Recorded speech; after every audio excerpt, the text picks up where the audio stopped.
Sorry रानी, लेकिन tiger अभी साथ में ही है और उन्होंने ये सारी बात सुन ली है। मोंटी की आखिरी लाइन सुनते ही अभिनव और भी जोर से हंस पड़ा। मोंटी भी उसकी ओर मुस्कुराते हुए बोल पड़ा, इसी टेक्निक से तो आज इतनी सारी कंपनीज खड़ी हो सकी है अभिनव। बस कानून पता नहीं क्यों इसे माफिया का नाम दे देता है। जो भी है, अच्छा तरीका है, अभिनव ने सिर हिलाते हुए कहा। उसने फिर देखा कि मोंटी अभी भी उसी की ओर देखे जा रहा था। क्या बात है? उसने कहा। मैं तुम्हारा सेकंड इन कमांड हूं टाइगर। मोंटी ने धीरे से ग्रुप में अपनी पोजीशन का कंफर्मेशन मांगा।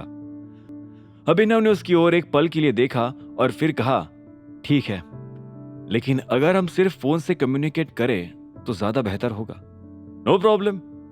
मोंटी ने हामी भरी और फिर अपने बैग में से एक स्पेशल फाइल निकालकर अभिनव को थमा दी। एक और फाइल बच गई थी तुम्हें देने के लिए। अभिनव ने उस फाइल को देखते हुए पूछा, ये कौन सी प्रॉपर्टी है अब, और मुझे पहले क्यों नहीं दी? मोंटी ने कुछ जवाब नहीं दिया और वो अभिनव के फाइल खोलने का इंतजार करने लगा। अभिनव ने भी फाइल खोली और दूसरे पन्ने पर उसे एक ब्लैक कार्ड दिखाई दिया। ऐसा कार्ड तो मुझे अकरम ऑलरेडी दे चुका है। अभिनव ने उस कार्ड को निकालते हुए कहा, नहीं, ये कार्ड उससे भी ज्यादा कीमती है, एक बार गौर से देखो। मोंटी ने अभिनव का कंफ्यूज चेहरा देखते हुए कहा। अभिनव ने जब गौर से देखा तभी उसे एहसास हुआ कि यह कार्ड अकरम के दिए हुए कार्ड से भी कीमती था। जहां अकरम के कार्ड पर सोने की धारियां चल रही थी, वहीं इस कार्ड पर बहुत ही छोटे छोटे डायमंड्स एक लाइन में जमे हुए थे। इस कार्ड की लिमिट 1000 करोड़ रुपए है अभिनव। मोंटी ने एक गहरी सांस ली।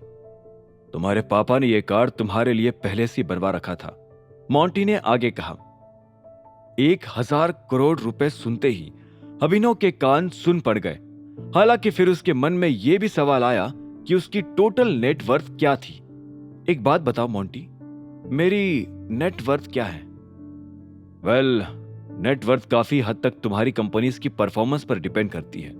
अगर बहुत ही रफ एस्टिमेट लगाए तो सारे एसेट्स, स्टेक्स मिलाकर तुम्हारी नेटवर्थ 80-90 हजार करोड़ होनी चाहिए।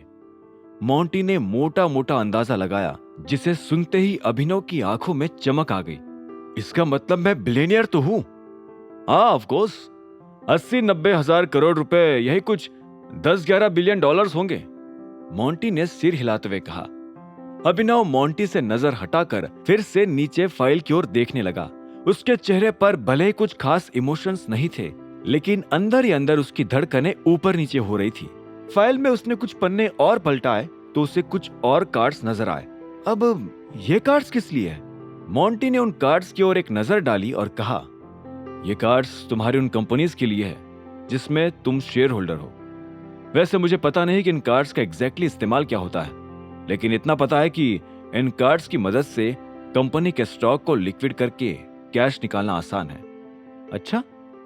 अभिनव ने मोंटी की इंफॉर्मेशन पर सिर हिलाते हुए कहा। गाड़ी में बैठे हुए उन्हें काफी वक्त हो चुका था और दिल्ली का ट्रैफिक पार करके वो फाइनली गुड़गांव पहुंच चुके थे। मोंटी ने अभिनव के कहने पर उसे उसकी कंपनी इमेजिंग सिक्योरिटीज पर छोड़ दिया था।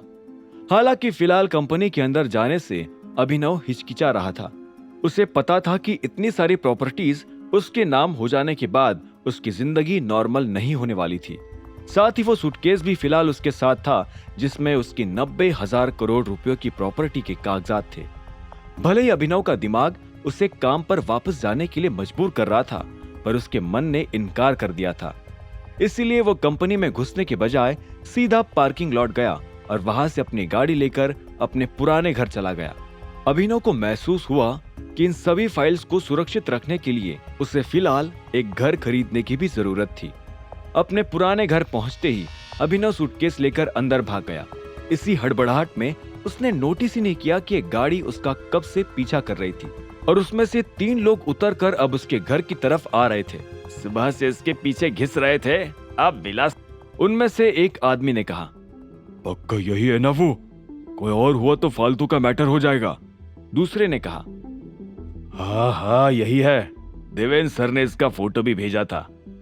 आगे की कहानी जानने के लिए देखें अगला एपिसोड सिर्फ पॉकेट एफएम के यूट्यूब चैनल पर और द रिटर्न ऑफ टाइगर के सारे एपिसोड्स को सुनने के लिए डिस्क्रिप्शन में दी लिंक से डाउनलोड करें पॉकेट FM ऐप।